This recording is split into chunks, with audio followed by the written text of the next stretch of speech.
Hay un asunto que pareciera que no tiene relación práctica en la vida del creyente, pero en realidad no es así, tiene una influencia decisiva. Me estoy refiriendo al tema de la naturaleza de Cristo.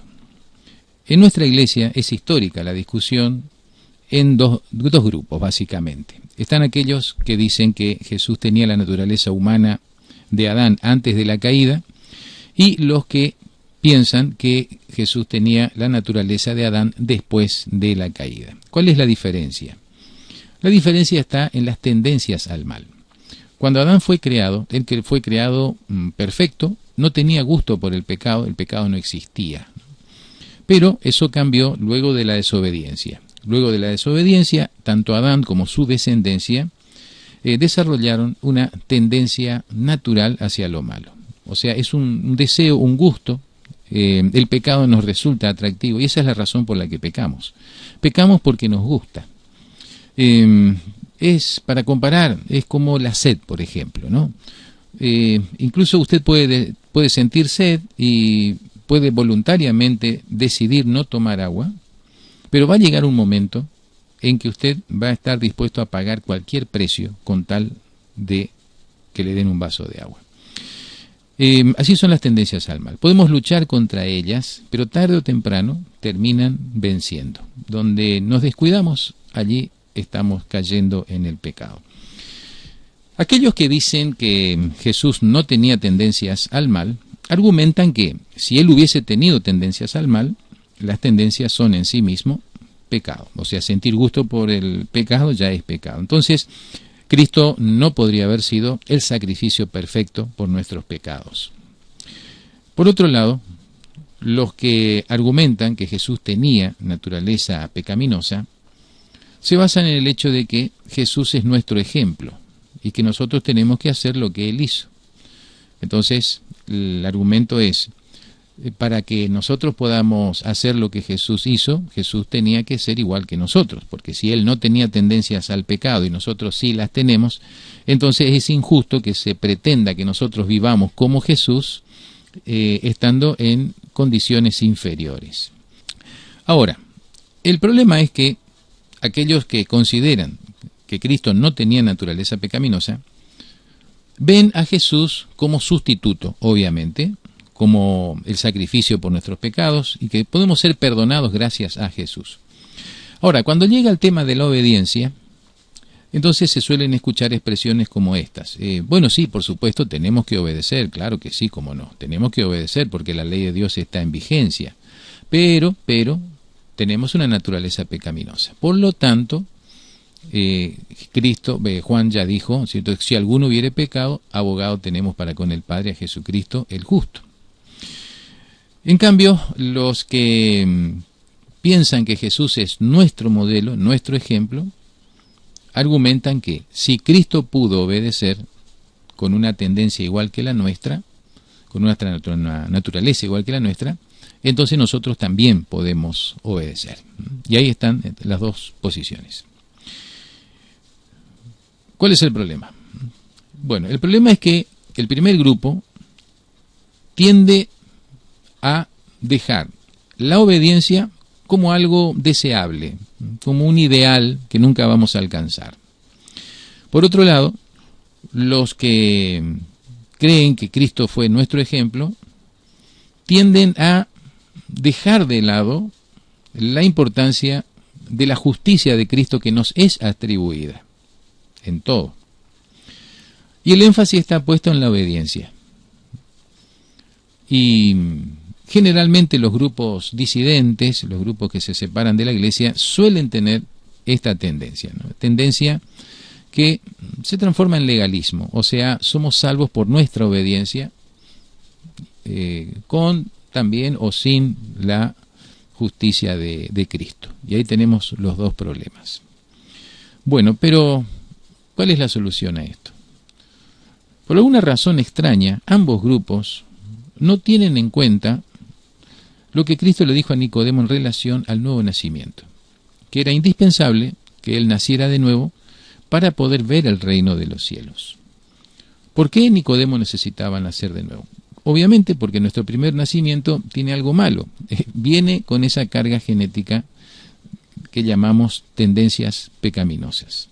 El nuevo nacimiento espiritual, mediante la obra del Espíritu, las tendencias al mal pueden ser sometidas, crucificadas, pueden ser muertas. Son las distintas palabras que utiliza la Biblia para referirse a este proceso. Cambio de corazón, o sea, el Señor saca el corazón de piedra, coloca el corazón de carne. O sea, hay una transformación de la naturaleza espiritual del creyente. En otras palabras, en términos prácticos, saca el gusto por el pecado. Ahí se cumple lo que dice San Pablo, el creyente llega a odiar el pecado y pone amor por la justicia. El deseo del creyente es, por amor a Cristo, obedecer. Entonces, ¿puede Cristo ser nuestra ofrenda por el pecado? Sí, porque no tenía tendencias al mal. ¿Puede Cristo ser nuestro ejemplo en la obediencia? Sí, porque Él quita nuestras tendencias al mal y eso nos permite ser libres para obedecer. Ahora, hay un solo detalle que hay que tener en cuenta nada más. Cristo vino sin tendencias al mal, por lo tanto, Él fue perfecto desde el comienzo. En cambio, nosotros, cuando nos convertimos, cuando nacemos de nuevo, ya venimos de haber practicado el pecado, ya tenemos hábitos pecaminosos, tendencias naturales y adquiridas. Y esas tendencias deben ser sometidas, pero no son sometidas todas al mismo tiempo e instantáneamente, esto es muy importante, sino que son sometidas progresivamente en la medida que el creyente vaya conociendo la voluntad de Dios para su vida, revelada en su ley. Entonces, tiene que ver con la luz y con la obediencia a la luz.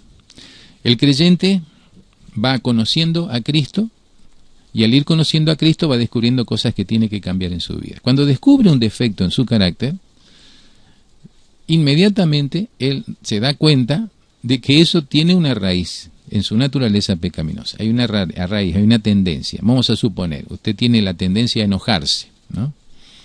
Bueno, ahora usted un día dice, no, yo no me tengo que enojar porque Cristo mantenía el control de sus emociones. Pero claro, usted se va a encontrar con que ante la menor provocación nuevamente está explotando el volcán. Bien, ahora usted se da cuenta que hay un poder interior que lo está controlando. Pero usted se arrepiente, le pide el poder a Dios para que el Espíritu Santo le quite eso, y con el tiempo, a veces rápido, a veces tarda un tiempo, eso desaparece esa tendencia al mal. Y la persona de esa forma se va haciendo cada vez más semejante a Cristo. Ahora, ¿dónde entra la salvación en esto? La salvación no depende solo de la justificación y tampoco depende solo de la obediencia. La salvación depende de las dos cosas. Estas dos cosas no se pueden separar. O sea, no hay tal cosa como ser perdonado, justificado y al mismo tiempo practico pecados conocidos. Y tampoco hay tal cosa como una vida perfecta sin pecado, porque eso no es posible, porque siempre vamos a tener pecados de ignorancia, que los iremos descubriendo a medida que caminemos con Cristo. Por lo tanto, el creyente puede decir, ¿soy pecador? Sí, pero no de pecados voluntarios. Soy pecador porque hay cosas en mi vida que tengo que ir cambiando seguramente y Cristo me va a ir mostrando. Pero la perfección cristiana, ese otro término también que a veces asusta a muchos, la perfección cristiana no es otra cosa que vivir a la altura de la luz que se tiene. No es haber alcanzado un cierto grado de perfección, de obediencia, y después de ahí ya no hay más nada que hacer, ¿no? No, ese no es el concepto bíblico de perfección. El concepto bíblico de perfección es una persona que vive a la altura de la luz que tiene. Bueno, volviendo al principio, ¿cierto?, de esta charla, vemos entonces que el concepto que tengamos de la naturaleza de Cristo va a tener una influencia decisiva en nuestra vida, y en todas las áreas, no solamente en nuestra vida personal, sino también en la forma en que ganamos a las personas para el reino de los cielos. Si yo creo que Cristo es solamente mi sustituto, entonces voy a tener la tendencia a no preocuparme por la obediencia, por cambiar mi vida, total, después de todo, siempre voy a ser pecador. Por otro lado, cuando lleve la palabra a alguna persona, voy a transmitir esa experiencia y le voy a decir a la persona poniendo la mano en el hombro, no, quédate tranquilo, no te preocupes, lo único que tenés que hacer es aceptar a Cristo como tu Salvador y listo. Por otro lado, si tengo el concepto de que Cristo tenía la naturaleza pecaminosa y que tenemos que obedecer, el énfasis va a estar puesto ahí, en la obediencia, y me voy a olvidar de que no soy aceptado por Dios por mi obediencia, sino que soy aceptado por la obediencia de Cristo, por la justicia de Cristo. Eso es lo que hace que nuestra obediencia incluso sea aceptada por el Señor. Por lo tanto, conclusión, este tema no debe ser un tema de discusión. Al contrario, esta tercer vía para mí es la que soluciona el problema y nos da mucha tranquilidad. Cristo es nuestro sustituto, pero también es nuestro ejemplo.